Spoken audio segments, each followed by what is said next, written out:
Reactions of halogen के हवाले से बात हो रही थी, सॉरी रिएक्शंस ऑफ इथीन के हवाले से। उसमें जो पहला पार्ट है हमारे पास वो हाइड्रो हेलोजनेशन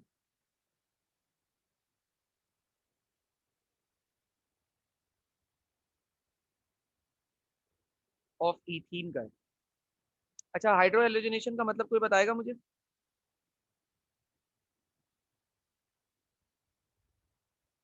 हाइड्रोजन और हेलोजन का ऐड रिएक्शन होना, साथ ऐड होना एडिशन मतलब। Of hydrogen and halogen, x symbol है हेलोजन के लिए, ठीक है। अच्छा, अब मैं हाइड्रोजन और हेलोजन तो हमारे पास बहुत सारे हो सकते हैं, H F, H C L, H I, H B R. लेकिन याद रखना ऊपर करें।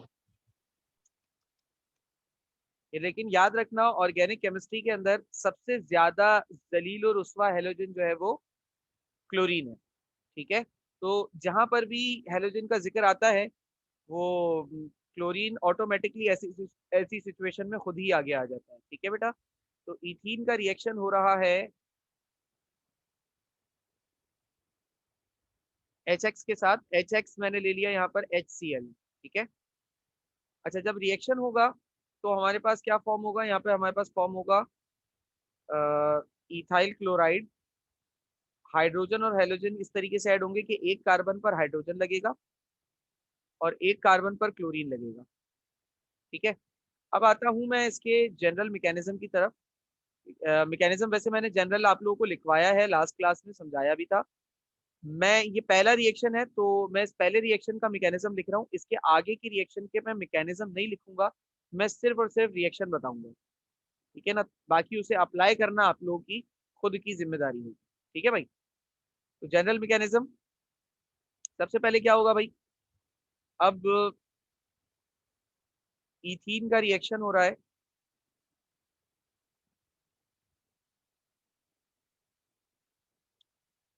इथीन का रिएक्शन हो रहा है हाइड्रोजन और हेलोजन के साथ। अच्छा, हाइड्रोजन और हेलोजन में क्या होगा कि chlorine is partial negative and hydrogen is partial positive. तो ये जो इलेक्ट्रॉन का पेयर होगा, इन दोनों का शेयर्ड पेयर, वो क्लोरीन की तरफ ज्यादा अट्रैक्टेड होगा। जब बॉन्ड टूटेगा तो हाइड्रोजन पॉजिटिव और chlorine negative ion completely form हो जाएगा। इसके बाद क्या होता है भाई, इसके बाद ये होता है कि ये जो हाइड्रोजन होता है जिसके पास इलेक्ट्रॉन की बुरी तरीके से डेफिशिएंसी हो गई है,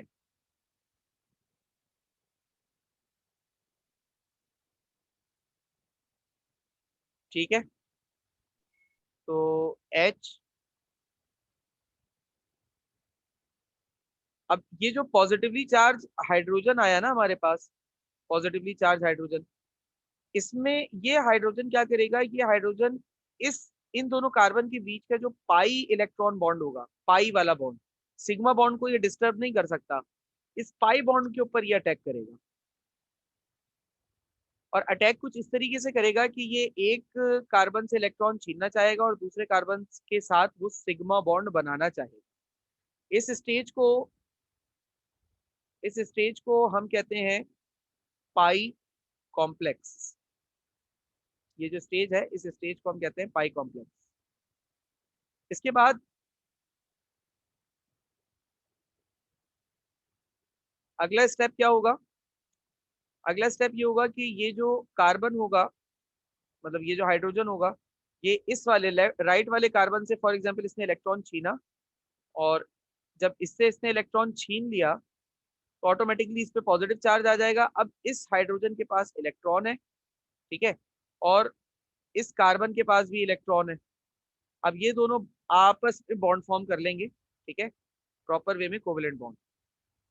अच्छा, ये जो आपके पास फेज आया है, ये कौन सा फेज है, ये है आपके पास कार्बोनियम आइन, इसे हम कहते हैं कार्बोनियम आइन, ठीक है।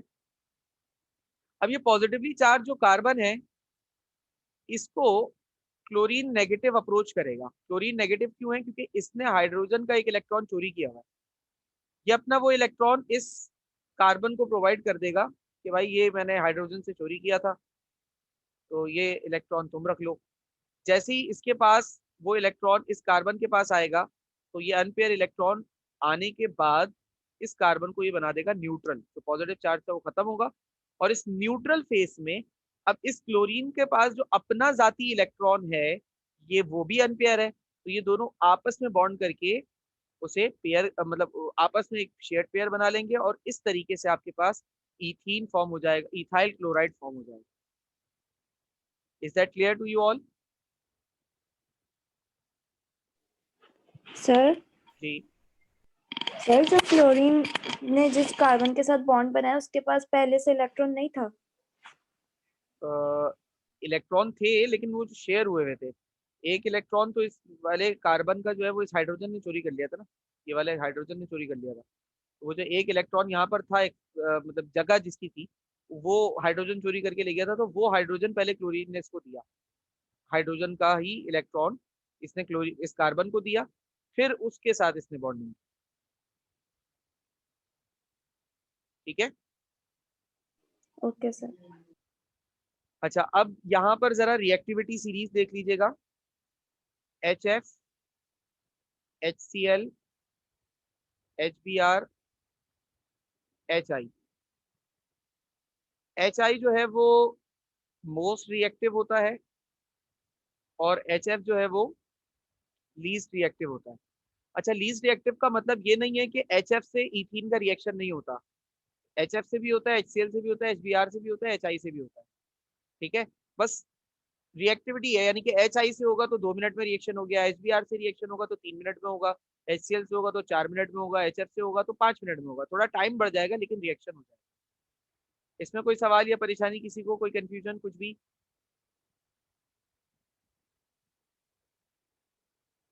बेटा कोई कंफ्यूजन या कोई बात? नो सर, स्क्रीनशॉट लेने दें ऊपर नो से। सर।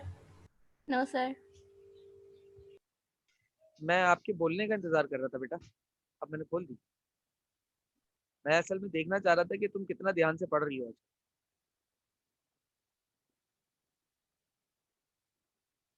आपने जो ये लिखा है ना मैंने पूरा उतारा है। तस्वीरें खींच के जरा ग्रुप पे डाल देना, बाकियों का भी भला हो जाए।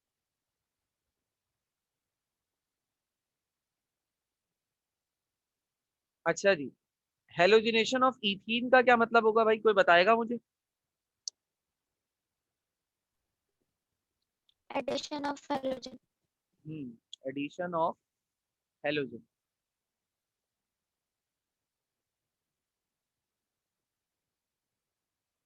हेलोजन का ऐड होना, तो CH2 double bond with CH2, ethene है हमारे पास, इसका रिएक्शन हेलोजन से करवाना है। कौन सा हेलोजन लूं बेटा? क्लोरीन। सबसे ज्यादा जलील जो है वही इस्तेमाल होगा, CH2।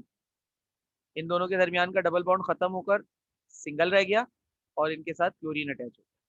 ठीक है, ये जो कंपाउंड हमारे पास बना है ये कहलाता है विसिनल डाई क्लोराइड। अच्छा, ये तो इसका कॉमन नेम हो गया क्योंकि क्लोरीन लगा है। इसे मतलब इसका अगर जनरल नेम लें तो इसका जनरल नेम होता है विसिनल डाई हैलाइड। हैलाइड का मतलब हेलोजन की जगह पर कोई भी लगा हुआ हो, ब्रोमीन, क्लोरीन, आयोडीन या क्लोरीन, कुछ भी। अब चूंकि क्लोरीन लगा है तो मैंने इसको डाइक्लोराइड कह दिया। ये जो विसिनल है इसका मतलब क्या होता है? विसिनल का मतलब होता है एक ऐसा मॉलिक्यूलर स्ट्रक्चर जिसमें हेलोजन एटम जो है ना, halogen atom is at adjacent carbon, वो एडजेसेंट कार्बन के ऊपर होना चाहिए। हेलोजन एटम जो है वो एडजेसेंट कार्बन के ऊपर होना चाहिए। अगर हेलोजन एटम एडजेसेंट कार्बन पर है तो वो कहलाता है विसिनल डाइहैलाइड। अच्छा, अब इसको अगर मैं थोड़ा सा और एक्सप्लेन करूं तो इस तरीके से हमारे पास फॉर एग्जांपल ये कंपाउंड है, अब इसमें अगर 2 क्लोरीन ऐसे लगे हुए हैं तो तब भी ये विसिनल डाइहैलाइड है। इसकी जगह अगर फॉर एग्जांपल ऐसे लगे हुए हैं 2 क्लोरीन के, तब भी विसिनल डाइहैलाइड है। बस फर्क, शर्त क्या है कि दो एडजेसेंट कार्बन के ऊपर हेलोजन होना चाहिए तो वो विसिनल है। क्लियर? सर मतलब एक के बाद एक। जी बिल्कुल, एक के बाद एक। Okay sir. अच्छा, सेक्शन बी ने बड़े अच्छे अच्छे क्वेश्चंस किए थे इस जगह पर आकर, तो वरना मैं उनको अगला टॉपिक भी करा देता। तो आप लोगों के पास कोई सवाल है तो अगर आप लोग भी पूछना चाहें हिस्से में ही सही तो पूछ लीजिए।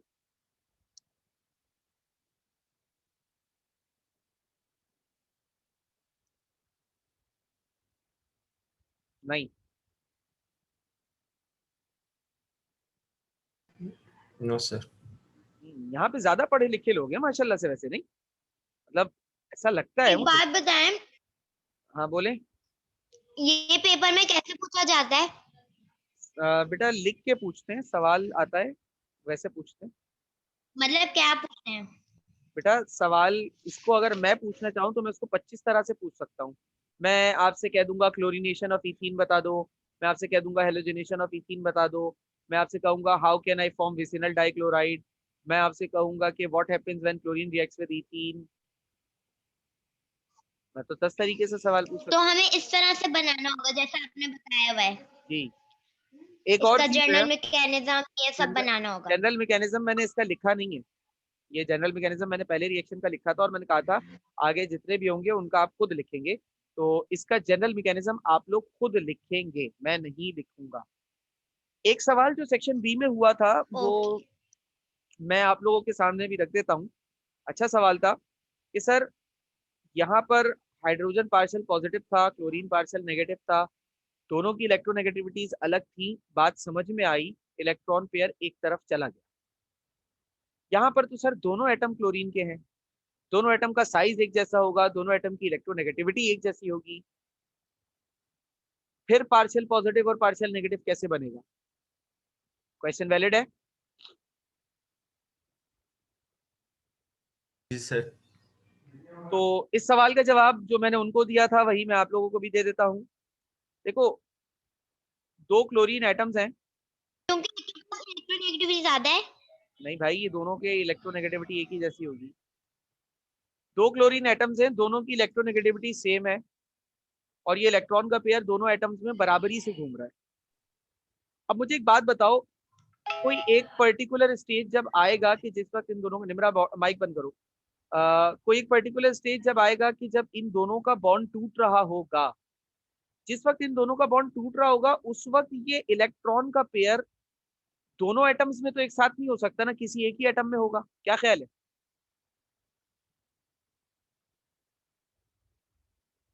क्या लगता है आप लोगों को?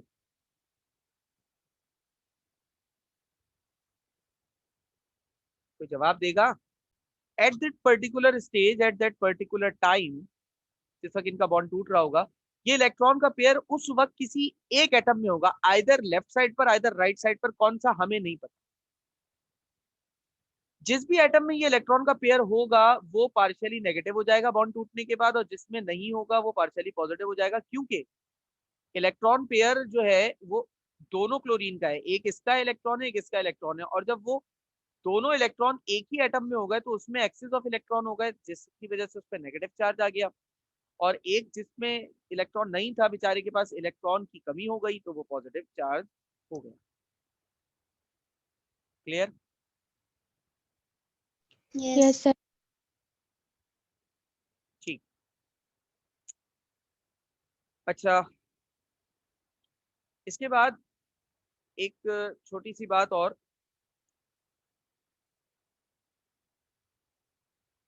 इथेन की फ्लोरिनेशन नहीं हो सकती under normal conditions. Normal conditions में इथेन की फ्लोरिनेशन, इथीन की फ्लोरिनेशन नहीं हो सकती, यानी कि F2 उस पर नहीं लग सकता आम हालात में। क्लोरिनेशन यानी कि Cl2 का लगाना, और ब्रोमिनेशन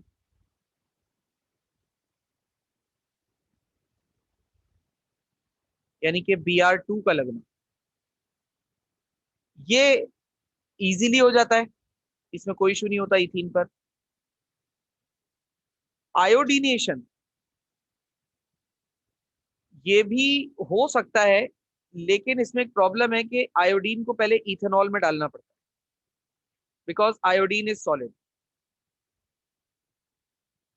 फ्लोरिनेशन नॉर्मल कंडीशंस में क्यों नहीं होती या क्यों नहीं हो सकती, उसकी वजह यह है कि फ्लोरीन की इलेक्ट्रोनेगेटिविटी बहुत ज्यादा होती है। इस बहुत ज्यादा इलेक्ट्रोनेगेटिविटी की वजह से ये जो रिएक्शन होता है ये बहुत ही विगोरस होता है, कंट्रोल में नहीं रह पाता। अब चूंकि ये रिएक्शन कंट्रोल में ही नहीं आ पा रहा, तो इस रिएक्शन को करवाना खतरे से खाली नहीं है, मतलब आग लग सकती है, धमाका भी हो सकता है। इसलिए फ्लोरिनेशन करवाने के लिए आपको स्पेसिफाइड कंडीशंस चाहिए। क्लोरीन ब्रोमीन मुंह उठाया हो गया। आयोडीनेशन की बात करें तो आयोडीन चूंकि सॉलिड होता है, फ्लोरीन क्लोरीन गैस है, ब्रोमीन लिक्विड है, आयोडीन सॉलिड है, तो सॉलिड की वजह से सरफेस एरिया रिएक्शन के लिए ज्यादा से ज्यादा प्रोवाइड करने के लिए इसको हम इथेनॉल में यानी कि एक लिक्विड में डिसॉल्व कर देते हैं, फिर रिएक्शन करवाते हैं, तो रिएक्शन अच्छा और आसानी से हो जाता है। आयोडीनेशन इस वजह से इथेनॉल की प्रेजेंस में करवाई जाती है। और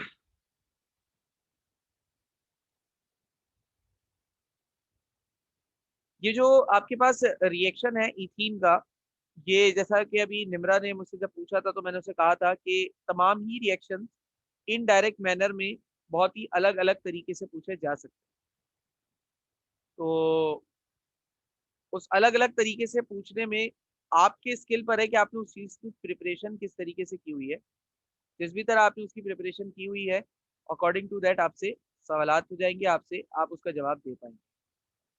मेरे ख्याल से सारी बात क्लियर हो गई है, किसी को कोई सवाल नहीं है। अगर कोई सवाल है तो आप लोग पूछ सकते हैं, अदरवाइज हम क्लास ऑफ करें।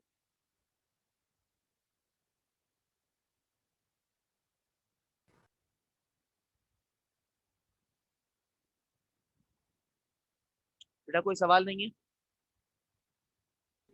No sir. ठीक है, तो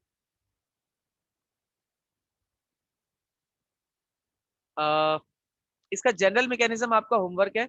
इस पूरे रिएक्शन का जनरल मैकेनिज्म जैसे मैंने यहाँ पे लिखा है हेडिंग डाल के, सेम इसी तरीके से जनरल मैकेनिज्म आप लोग लिखकर मुझे आज की तारीख में रात तक भेज दीजिएगा, मैं चेक कर लूंगा।